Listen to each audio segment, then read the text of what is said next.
What I hate about cybersecurity. Go. I hate all the backseat drivers. It's actually become institutionalized in a lot of organizations that have whole teams designed just to double check and question every decision a CISO makes. It's time to begin the CISO Series podcast.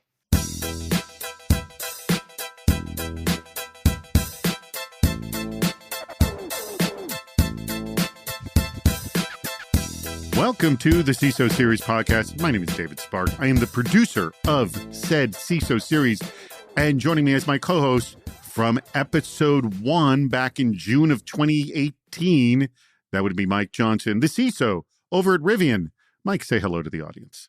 Hello, audience. And it was episode 1 and a few in between. So it wasn't just episode 1 and then this one. Correct. One or two in the middle. Yes. Thank you for clarifying that. There have been a few more that you have done. Back from episode 1. There are a few. Actually, we should have Dwayne Melanson was our first guest. I should get him back on again. Oh, that'd be amazing. Yeah, we should get him back on. I'll bug him. And we should actually dust off all the exact same topics and basically just do that first episode all over again. Yes. And just say, look, I'm not as bad as I was when I first started. All right. Our sponsor for today's episode, thrilled to have him back on board again. It is Material Security, secure email from every angle. And actually, they have a very, very cool take on email. Looking at it as your biggest data repository. I mean, it's pretty darn cool. So more about that later in the show. But Mike, this episode is going to be dropping really on the first full day of RSA, Tuesday, the 29th of April. And here's my take on RSA. I think everybody who goes has wide eyes and deep pockets. And everyone's attitude is, yes, I want to buy that. Yes, we're going to do business together. And then when the show's over, doesn't really work out exactly that way, does it? And by the way, I'm asking you, Mike, and I do also want to bring in our guest, Charles Blonner, who is the operating partner in CISO in residence over at Team 8. Charles, have you seen or experienced this from either side, from being a buyer or a seller? So certainly as a seller, it's been unique, but I spent most of my life there actually as a buyer. Now, do you go in with a little bit too much excitement about all the things you would like to have? No. You don't? Not at all. I don't. But I think I came from a very sort of spoiled place. I was always, from early on, a very early adopter of technology. And so I sort of lived on the cutting edge already. And so for me, RSA was really a little bit more like Davos. It was just a place of concentration, a place to meet everyone at one time. We refer to it as the gravity that the event creates. Absolutely. And as a CISO, it's a huge time saver. But at least for me, I didn't go in there that way. Quite honestly, I went in there the opposite. I walked around with my badge turned around just to make sure none of the vendors knew who I was. Okay. All right, Mike, I cut you off earlier. My apologies. In the process of introducing Charles, do you find this, because you've always been on the buyer side yourself, pretty much. I have. Generally, yes. I actually thought you were telling a joke about walking in with wide eyes and a fat pocketbook, because I don't think that's reality or has been for a while. It's no. It's wide eyes. Here's the thing. I'll just say, when vendors talk to me about sponsorship, and I love it, and we have lots of great sponsors, and this was also even before I started the CISO series, it's the sort of the percentage of excitement and the desire to do something was much higher than what actually came to be after the event. And I think this happens to a lot of people. Well, I think that's reasonable, though, because in some essence, this is our tribe coming together. You're suddenly surrounded by a whole bunch of other cybersecurity professionals, and you can just talk cybersecurity all day long. And that's what really generates the excitement at big conferences like that. I think you're being too polite. Well, no, but I think he's right. But I also think no, he's right. You're right. Thank you, Charles. You're right, but you're being too polite. And this is my argument. And Charles, I do want to hear from you. The thing is, people have a hard time saying no to people to their face, and that's the big thing. Charles, it is harder to say no to someone in person. That is correct. But I also think it has to do with where the power is, all right? The buyer has the power, all right? The vendors are all getting excited because going to an event like RSA or AWS or any of the big ones is almost just table stakes for them. Right. They have to do there and they have to do good because otherwise people wonder, why aren't they here? All right. I don't think most of them think of it if they think of it as a huge opportunity to generate new business, I agree. They're not going to get a good ROI. The only companies I've ever seen get a good ROI at RSA are the ones that win the sandbox. If you win the sandbox, that's a big deal. Not true. I know a lot of people about the simple 10 by 10 booths. And it was Haroon Mir. He wrote a whole write-up about... He wrote a great article about that. Yeah, about like why it did pay off. And he kind of showed all the pros and cons and what he actually spent, put out the dollars. And it was pretty impressive. Regardless, we're not doing a whole show about RSA. Yes, but that's a smart person who did the little 10 by 10 booth. The vast majority of people are spending huge amounts of money with big fancy booths. And yes, the little 10 by 10 booths on the edge perimeter of the floor are much more interesting than the center of the floor is. We hear that all the time. By the way, I do want to remind everybody, Charles is going to be speaking on Thursday. So if you are actually hearing it on Tuesday and you're at RSA, you'll want to see Charles speaking on Thursday. And we'll get to that at the very end of the show. Let's jump into this. Let's talk community. Can a model created by Benjamin Franklin help us with cybersecurity? Well, Craigslist founder Craig Newmark seems to think so. His philanthropic foundation has been funding a series of volunteer efforts like the Franklin Project to protect water infrastructure, and he recently announced Volunteer Network for Civil Cyber Defense that will act as a coordination layer between cybersecurity volunteers and local governments, as reported by Cyberscoop. This sounds great, but how do you make these kind of cyber volunteer efforts work? Does this amount to a see something, say something effort? I mean, if you come up with a system to give these volunteer groups any kind of access, doesn't that become a giant target for threat actors and defeat the point, Mike? I really love what Craig is doing. And I can say this with some experience. I've been part of the Shadow Server Foundation for a long time, and we've been working with Craig for a few years. So I've seen how he supports these organizations. And a lot of what they're doing is really just focused on overall improvement of cybersecurity of the internet or of areas that are underinvested in and frankly don't even really have the opportunity to be invested in, but are of critical importance. And that's really what Craig is focusing on. And we are seeing some of the results of that. In terms of what it looks like, it varies wildly. It's not like he's funding efforts where they're going to go sit somebody down to watch the SIM console of a government. Like, that's not really what's going on. Some of this is education. Some of this is being able to do penetration testing or vulnerability analysis to help find weaknesses in these systems before the adversaries, before the attackers do. So it really can take the shape of many different volunteer opportunities. And on the flip side, you've got all these folks who really just want to help. A lot of us in cybersecurity, we just want to help. We don't know how to. And quite often, what we need is that matchmaker. And Craig is really helping with that. That is very key. All right, I throw this to you, Charles. This whole concept of collective defense, it's not really new, but how does it manifest itself? Mike gave a few examples. What can you tell us? To me, collective defense is not new. It goes back, at least in the cyberspace, to the 1990s when we started to build the ISACs. And it is really about this realization that within an industry, the real competition in cyber is a bad guy.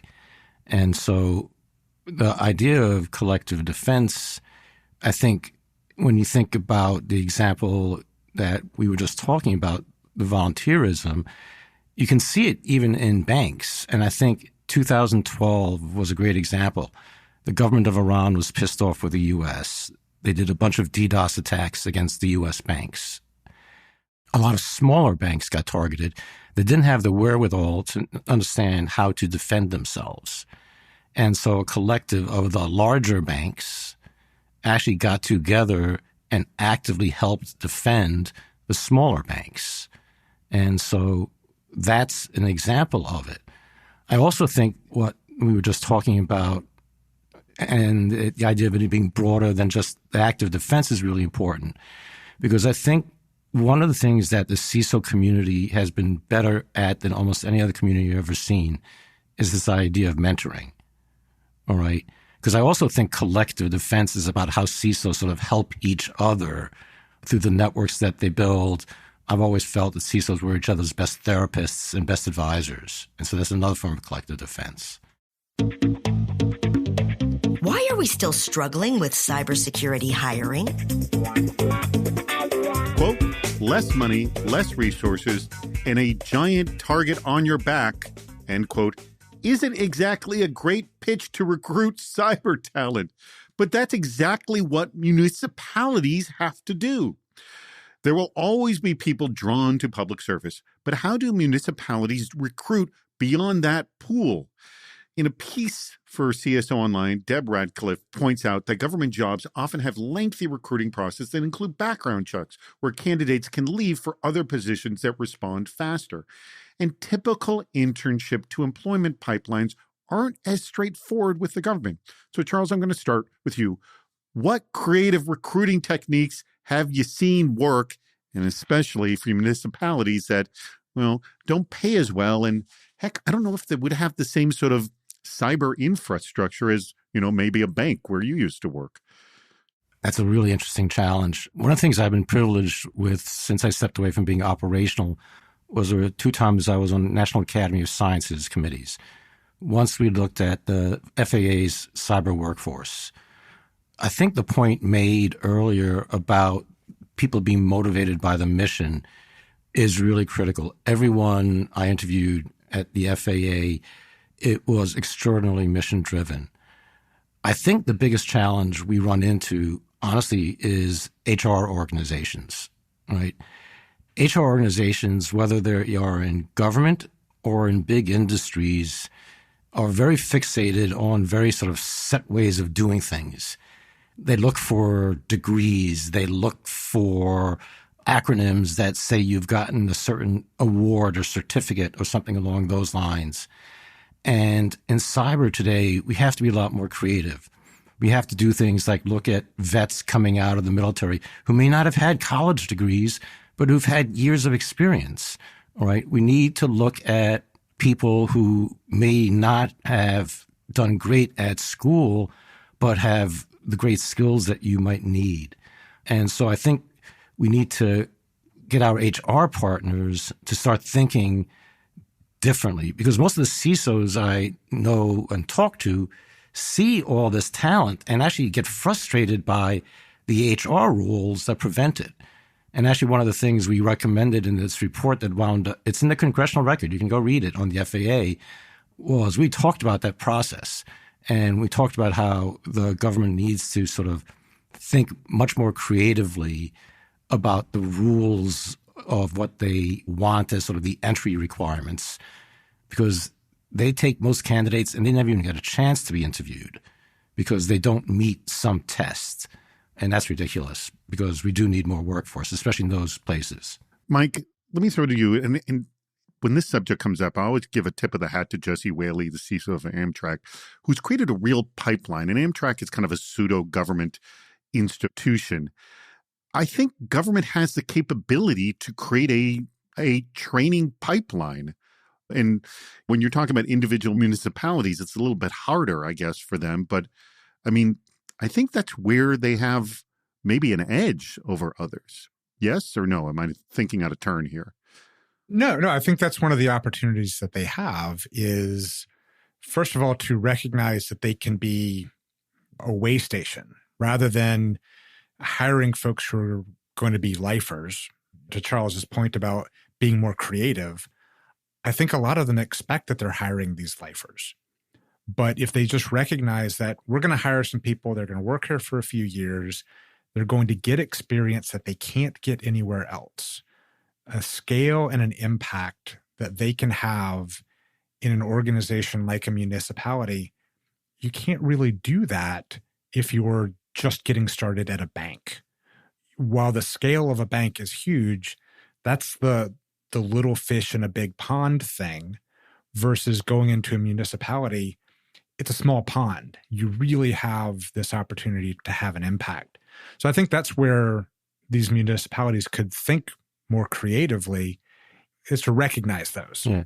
But can I give you an example? I think the best ways municipalities honestly can attack this, honestly, is through their own tax policies within the municipalities, right? Because you can do things like encourage large companies that may have large offices or headquarters in certain states and certain municipalities.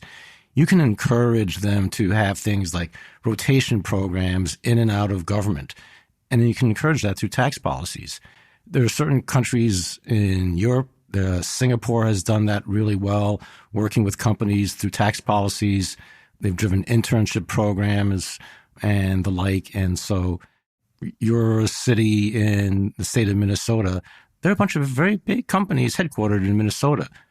You could talk about tax policy and how you build a relationship between government and those companies. Yeah, I think that incentives is a great idea. And former employer, we had someone who came from the Australian government who just came and worked for us for a year, no cost to us. And he was a great employee, and he actually ended up coming on full time. The government agency knew that was likely to happen, and that was a way that they would bring people into their programs, because they would say, look, we can get you placed somewhere. We'll be able to create a long-term career for you by doing that. So I think it's a great example of where they can get creative.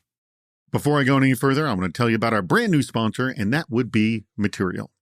Now, your cloud office is the heart of your business, but it's still protected by a patchwork of point solutions and manual workarounds. Now, modern companies run on Google Workspace and Microsoft 365, where documents, data, communications, and accounts live.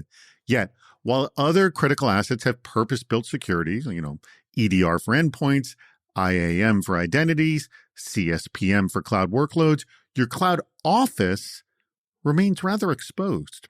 So it's time to protect the system your business relies on with dedicated security built for cloud workspaces. Material Security is the only detection and response platform purpose-built for protecting your company's cloud workspace. Now, siloed point solutions might stop some threats at the gate, but leave massive gaps between tools.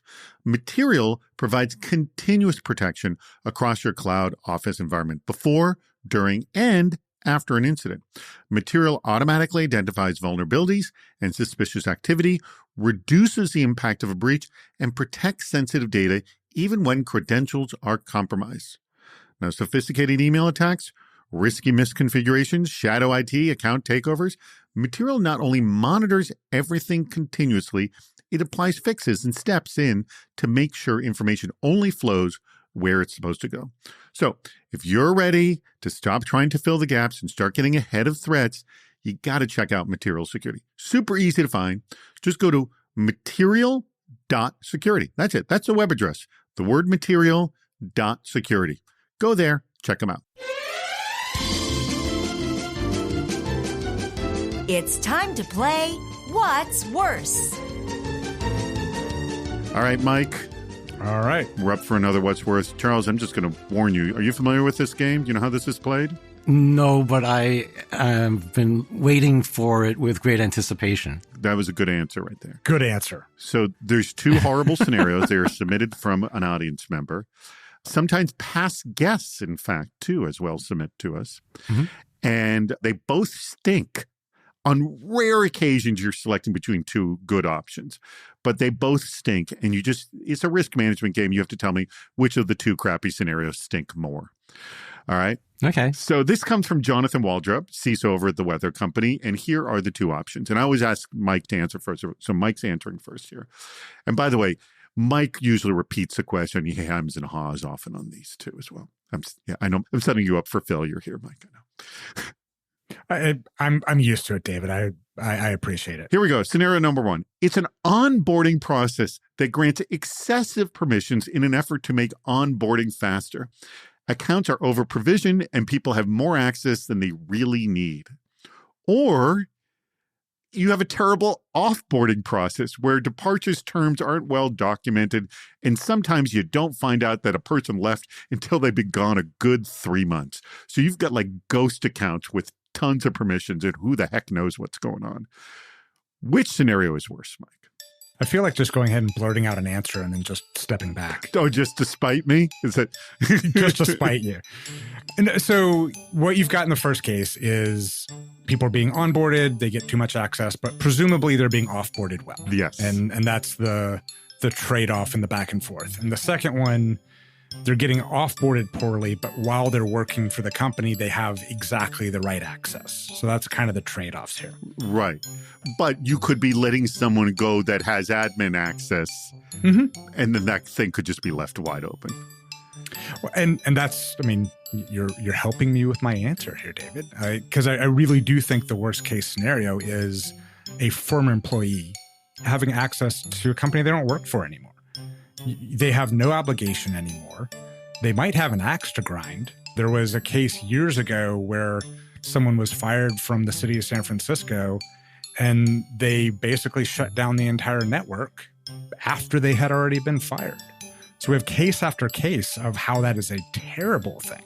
So I do think this one is actually easy for me, that they keep access after they're gone.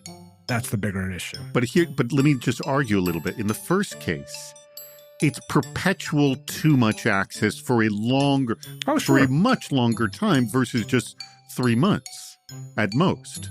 And that, like, these both suck. This is our scenario here. And in the first one, all right. Well, I'm just trying to fight back to see if the other scenario could be worse. You might change your mind. Because by the way, we have evidence that you've done this before, Mike.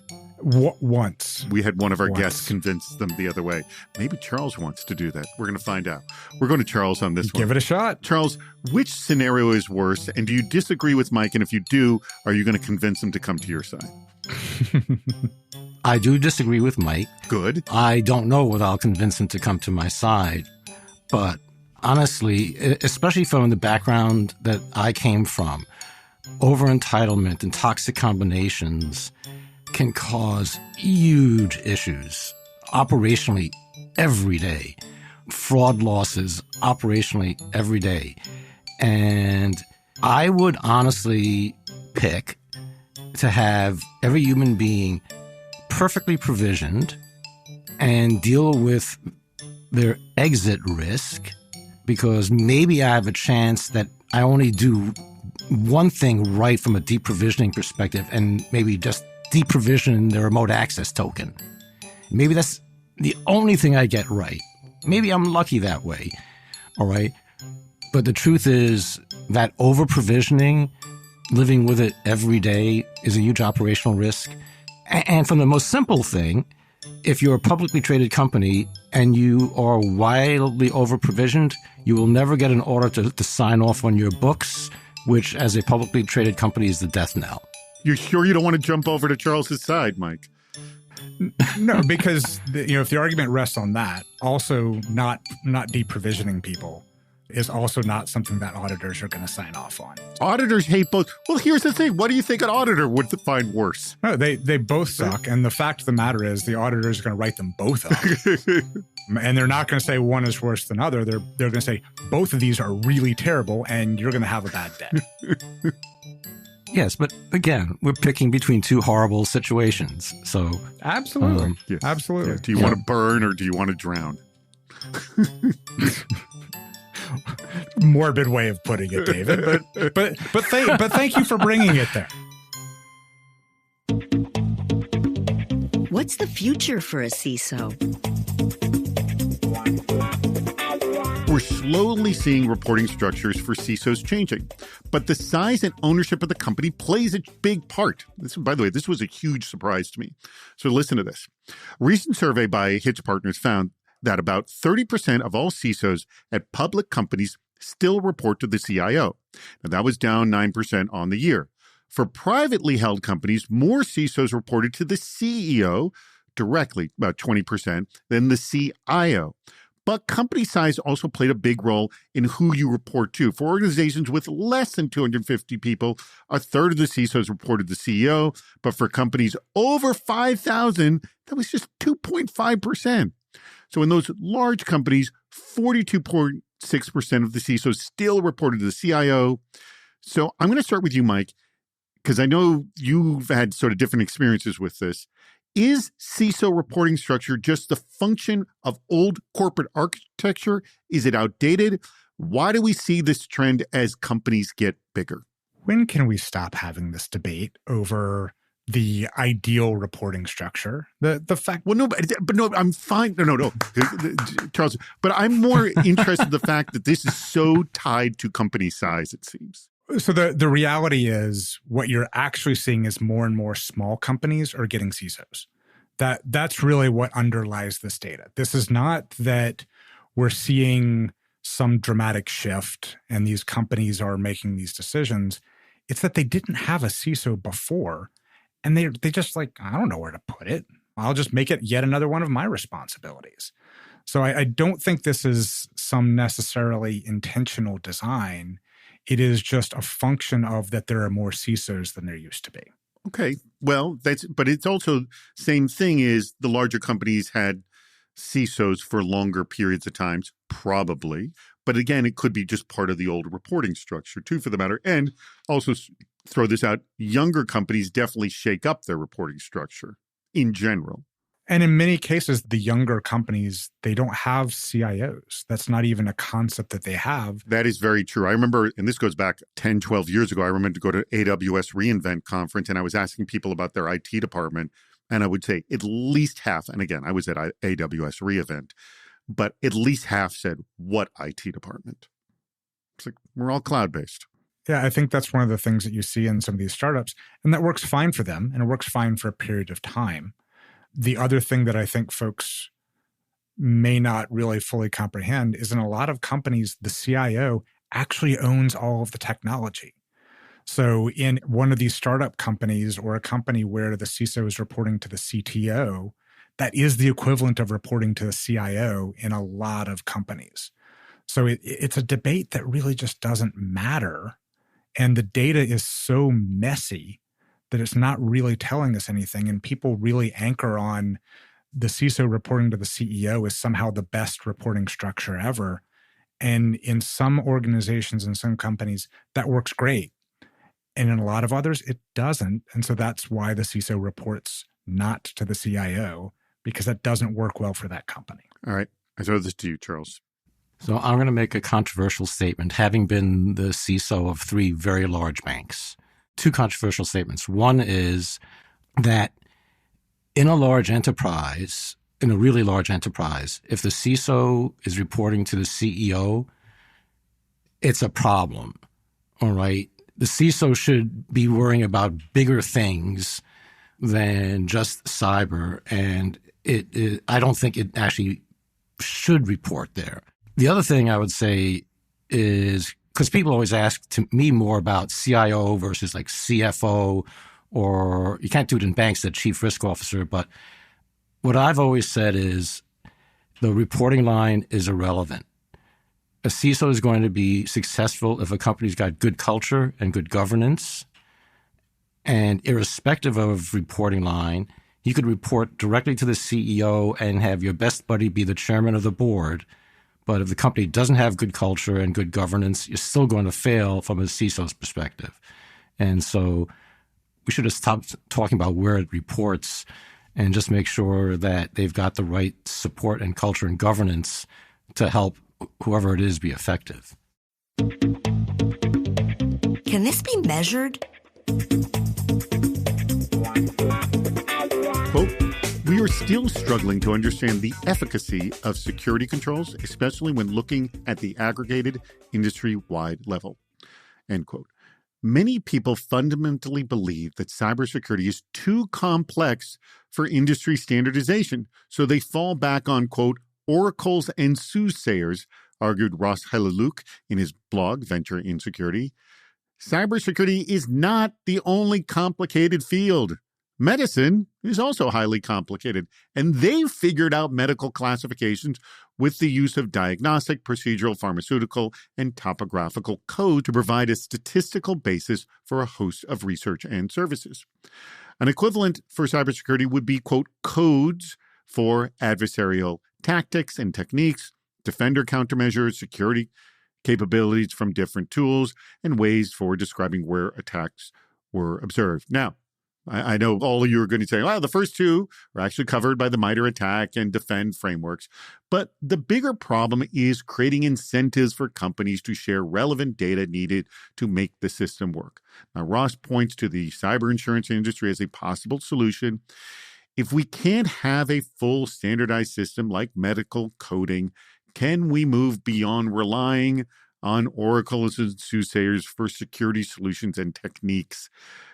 Mike, I'd be interested to know if you believe this whole take from Ross, and a lot of people sort of just say, oh, these wise sort of soothsayers of cyber, they are the ones to guide us. Well, I do think we need to recognize that it's not just a matter of people saying, hey, I've been doing this forever, you should listen to me. Like, because I said so is a terrible reason to do anything. And so I do think the mention of oracles and soothsayers or ivory tower pronouncements that are unassailable, I actually don't even think that's the world we live in anymore. We have people who are challenging what security is saying and advising, and then actually having a meaningful debate to say, yeah, well, we should do this instead. I was literally having a conversation earlier today about maybe our password complexity requirements are dumb and we should do them in a different way. And that's using our own concepts against us. Like, what is our risk-based model that says that's what they should be? So I do think we need to make sure that we're challenging ourselves. And I think other teams should challenge us. And we should have the conversations that is somewhat based in experience. At the same time, I'm not going to be the best developer ever. And I should rely on folks who've done that, have them do that job. But we do need to have a better way of coding our knowledge and being able to share expectations and reusable concepts. This is where the paved path concept comes into play, where we should be providing tools. We should be providing implementations that teams should use, not just saying, thou shalt not do that. That's not really a productive way of moving forward. All right. I throw this one to you, Charles. I mean, I get the sense that there are a certain percentage of people that just sort of hang on the words of what fellow colleagues say, or people who are far ahead of them in cybersecurity, and like, well, this person obviously knows more than me. I should just listen to them. There's no rating system that tells me something's working or not, so I'll just take that person's advice. What do you think? So I think there are a couple of different things sort of intermingle there. I actually do this whole talk about the evolution of the CISO over the now 30 years, and I have these different dimensions of evolution. One of the things I added more recently was actually this dimension called professionalism, where I talked about the fact that from a scale of evolution perspective, people evolve from amateurs to artists to professionals.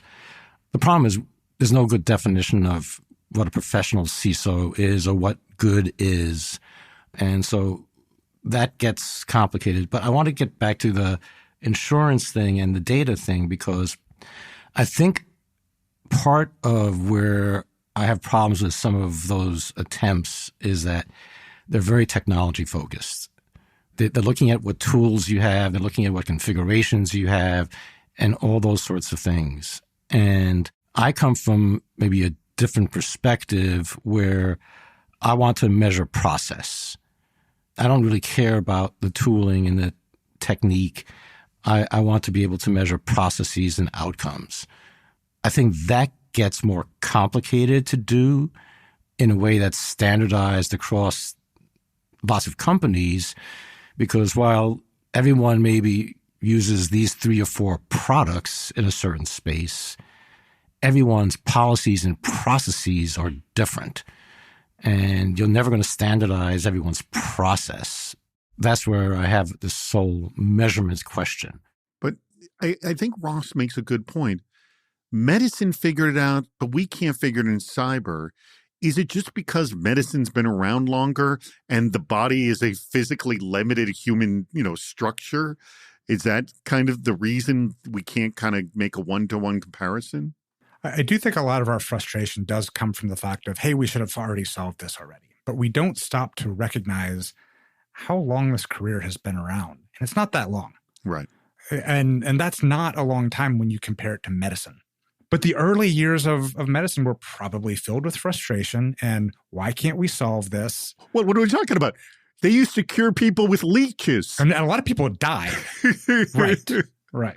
Let me ask you. Okay, let me throw this to you. What is the equivalent in cyber from our history of curing networks with leeches? What do you think that is? Like at the time we all believed it, we look back and go, my God, how stupid were we? I mean, I can't think of what that is, but is there an equivalent to that? And I throw this out to the audience as well. Passwords. Just the concept of passwords in general is just... Right. What am I saying? It was insecure to begin with. It never had a chance. I mean, you could literally print out the passwords in the 1960s when they were first introduced. Yep. What do you think, Charles? Passwords are up there. I'd actually say, but there's one other difference. When I think about trying to compare this to medicine, there are a lot of really good equivalencies, but I do think it's a little bit like trying to practice medicine inside of a biohazard lab that's exploded. Because one of the things that's really different is this active adversary, all right? Evolution of microbes evolving to attack the human body takes time. Criminals evolve really fast. So I think that active attack environment is, to me, different between cyber and medicine. And that is a good place to stop. On this very episode, I want to thank our guest, and that would be none other than Charles Blauner, the operating partner and CISO in residence over at Team 8. Charles, you are speaking this Thursday at RSA. What are you speaking about? So the truth is, we don't really know. So hold on. Set us up. What is this? Great. That you're doing? This is the second year in a row. It's the last session at RSA on the keynote stage. It's called CISOs Unchained. And the premise is that while you are in your operational seat as a CISO, sorry, Mike, you have corporate bounds that prevent you from actually speaking your mind in public, all right? Because lawyers and corporate communications folks get really upset. I once had my CEO call and say, Charles, what the heck did you say? Because the New York Times quoted me. And so when you retire or semi-retire and stay active, you're unchained. You're unbound. You're unchained. So you and other retired CISOs are going to just talk smack about the industry. Is that the idea? Exactly. This sounds like fun. Yeah, so joining me this year is going to be Ed Amoroso, Jim Routh, and Kirsten Davies. Okay. Well, awesome. Well, we've actually, all of these people you've mentioned, we've had as guests on the show. All of them. I've got a different group of CISOs joining me this year, and my hope is in the future it'll be going on forever and ever with 4 different retired CISOs every year forever and ever. All right. Saying all the things they wanted to say when they couldn't say them. Just like the cryptographers panel. That sounds amazing. So that's going to be Thursday sometime. What time do you know? Thursday afternoon. Like I said, it's the last session on the keynote stage before. Oh, okay. Cool. Very good. Whatever their special event is this year. They always have some celebrity there at the closing it out. All right. Well, I want to thank you. What I also want to thank is our sponsor, and that would be Material Security. Go check them out at material.security. That's it. Just material.security. It's spelled the way it sounds. For their very, very unique email security solution, which is not just stopping phishing. It's actually your database of knowledge and essentially protecting that as well. I want to thank you, Mike Johnson, as always. Thank you, David, for supporting our phenomenal work and being there since day one when we started this whole thing. And to our audience, we greatly appreciate your contributions and listening to the CISO Series podcast. That wraps up another episode. If you haven't subscribed to the podcast, please do. We have lots more shows on our website, CISOseries.com. Please join us on Fridays for our live shows, Super Cyber Friday, our virtual meetup, and Cybersecurity Headlines Week in Review. This show thrives on your input. Go to the Participate menu on our site for plenty of ways to get involved, including recording a question or a comment for the show. If you're interested in sponsoring the podcast, contact David Spark directly at david@cisoseries.com. Thank you for listening to the CISO Series podcast.